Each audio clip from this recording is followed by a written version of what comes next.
Hello, my name is swissbianco. In this video I will talk about a Russian Model 61 air rifle as we have it in front of the camera. This model is really unique in the technical details, in the way how it works. It was imported from this company that we see here, EAA Corporation. The manual, unfortunately, I don't have yet on this gun. I figured it out myself, but it's rather complex. So if the manual is free available, please have a look and get it in case you don't have it. So in this video, we will look mainly on the technical details. As best as I remember, I saw that air rifle first time at the EVA show in Nuremberg, our shot show in Europe, and it was by the Baikal booth, and as best as I remember, there also Mr. Dragunov, the son of the Mr. Dragunov that did design back then the Dragunov sniper rifle for the Russian military, was there as well.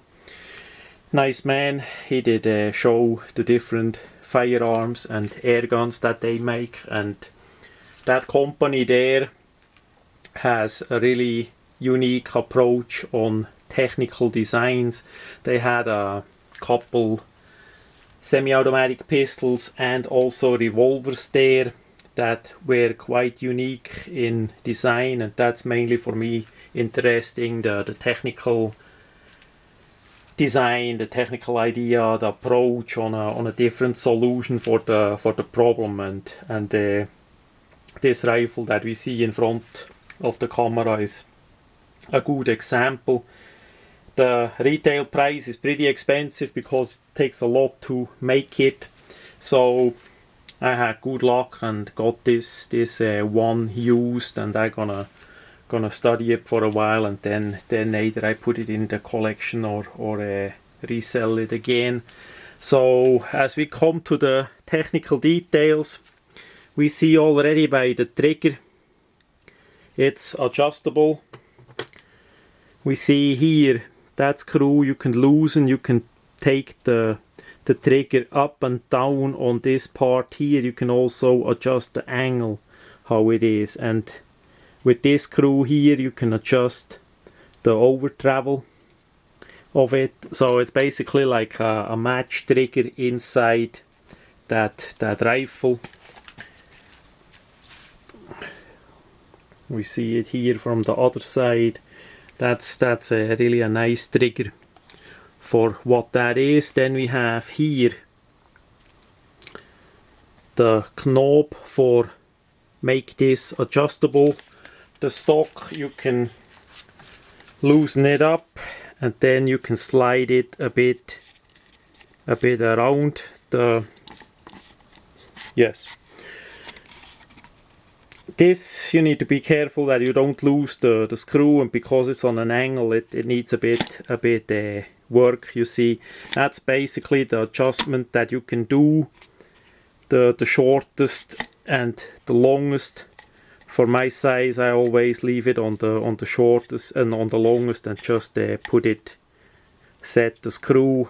That's all what it is. It has no. Yeah, there is even a second position to make it even longer, with the second hole there to put it more behind. That's another feature I just discovered that is nice. That's nice. So it's even longer possible. Then the sights are pretty basic. The blade can be turned upside down. On the blade here that is up, it's squared out, the other side is round, so you can change that with the screws, and the height you adjust with this, of course. It's a bit open. Then on the front side, it's a simple bended metal there, but it's pretty clear and it's nice protected with the hood. There is no no threading for a silencer or anything like that, which would be legal in some European countries. And it's basically a plastic that they put over the bottle and quite likely glue it on with a suitable glue. We have the baikal logo in it. Pistol grip is a bit on the small size. We see it fits, it works, but it could be a little bit bigger for my hand. I don't know if that is more for kids to train, or if that is for adults. I'm just saying for my hand it could be a bit bigger. Now it is magazine fed. We have on top the magazine. Now that's one of the problems with this rifle. If you press this part here, the magazine will fly out. So there it should be a bit something that protect it, because if you press it, it's gonna fly out. Basically, the magazine is a simple device that holds 5.177 4.5 millimeter Diablo pellets, how you call it in USA. You fill that up. It only goes in one way. It can't go any other way. It's just going in one way, and then basically it slaps over the part here all the way in, as it is straight with the end, and like this it would be loaded. Of course there are no pellets in it for now, but like this it would be loaded. If you take that out, then the gun is empty. You see there even the part of the bottle, and yeah, we need not to put that in for demonstration. It's a side cocking air rifle. It has that part here, and we have this part here that needs to be pressed in. It's basically locking with this part here, so we need to press that in, and then we can go out. We cannot just pull it out. That is like a safety, and that the lever is locked. We need to press in, and then it goes out. Now, because we have a bit tight space with the camera, I try my best to show how that looks like. Yeah, we are in the fully rear position. That's like this. Then the spring is cocked, and the part here goes forward. And basically that's the most interesting part of the rifle. We see the spring is cocked inside. Now it's tight. I hope the camera can pick that up. Now as we wanna go forward again, let's start again. We see here the ratchet system with the metal part, the cocked spring, and there's this part here that is guided by the lever. As this go forward, it's gonna push on this part here, and that part here that goes forward, and we see already in the hole of where the magazine would be, it goes then forward and pushes in the pellet into the bottle and locks. So as we push that forward, it moves the whole thing forward, and then it locks. Also together with this part that locks the bolt. Now it would be, ready to fire. You see it's a bit tight with the camera. One day I'm gonna make a video outdoors as the weather allow, and you see how it fires. That's coming. But the technical detail you see here really well. And now it would be ready to be fired. if you don't want to fire, you can push here that part up, and that will open again the breech. Of course, the pellet that is in the bottle, that will be still in there. You could push it out with a cleaning rod if you want to, but it's easier to fire it up. Just saying, that part here, you can push that forward, and it locks in that part here, so you can open or you can lock it. So that's really unique and nice made. And this action is coupled with, actually now we need to open it up. You can only put the magazine in as the action is open, of course. Gonna push that in.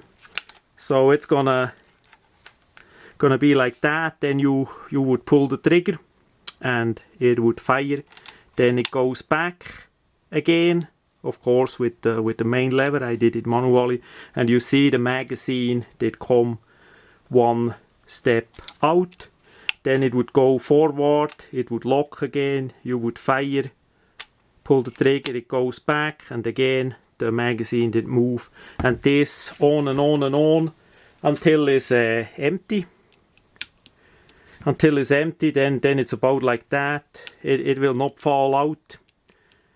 You still need to remove it, but as it is completely in, it's under tension. So if you know, it's gonna come out and then you lose it. So be careful. And I don't know if spare magazines are available, but if you are gonna get such a gun, such an air rifle, and yeah, I would suggest get a bit more of those magazine, because chance to lose it just by accident at something and then it's out, you know, that is really great. And without the magazine, it's a pain to load each pellet into the bottle directly by hand. I would not do that. Now for optics, we have here the usual grooves for put on a scope. I did not do that yet. I did only test fire it a bit indoors. It's not too powerful, that rifle. It's more for shorter distance, for training. It's a rather compact gun, even with the stock in the longer position. And yeah, I don't know exactly. I would say it's for training. You cannot use that for hunting or something like that. It's not too powerful, even with the lighter pellets. I would not suggest shoot too far on an animal with this. It's really not made for that, because the spring action, the spring powered action, and the short lever of the cocking, that shows it all. It's also relatively easy to cock. So it's more lower power, easy to load and shoot and cock air gun, air rifle from Russia. And I think it's really interesting how they did. So far nothing did break. The only problem I see is the magazine. It's easy to lose. The rest works. It's a great design and unique. Yeah, one feature I have to mention. There is also no way to put on a sling. That hole, I don't know for what that is, but it's not for a sling. So if you would like to put a sling on it, you need to add on something, because it's just a plastic. You could add on, screw on, relative simple something for attach a sling. Just saying, there is no sling scope you can mount. There is also no rail for a flashlight or a laser or whatever you want, but it's plenty of surface around the barrel. Barrel is free floating relative after the the rear sight, so you could easy clamp on, say, a flashlight or a laser if you choose. So many people nowadays they like to have a bit of laser or something on it, so that would be easy possible and enough spaces. But there is no weaver rail. If you want to have a weaver rail and align it, you know, because this is angled up, just saying that is a yeah, I would say about 5, 6, 7 years minimum, as I saw that first time at the EVA, and it may not even have been brand new back then, so it's hard to say for me. It would be for sure online when they did start design that. I'm not sure if the 61, if that is the year as they designed it. If that would be 1961 as they made this, then it would be pretty futuristic for back then. But some of the Russian designs are really nice. I like them. Usually they come up with ideas that are rather unique. Basically it did start as I got my first Tokarev pistol back then, after I did study it, how simple it is made with the trigger assembly, with the magazine and the magazine lips in the gun itself, and all other details. I may do one day a video about that. That is really interesting, how they made as much as possible with little parts, with less parts, and construct it that way. So I always liked the Russian firearms, and for that approach, not that much about the political side, but the approach about the firearms for sure. That much about the Baikal 61.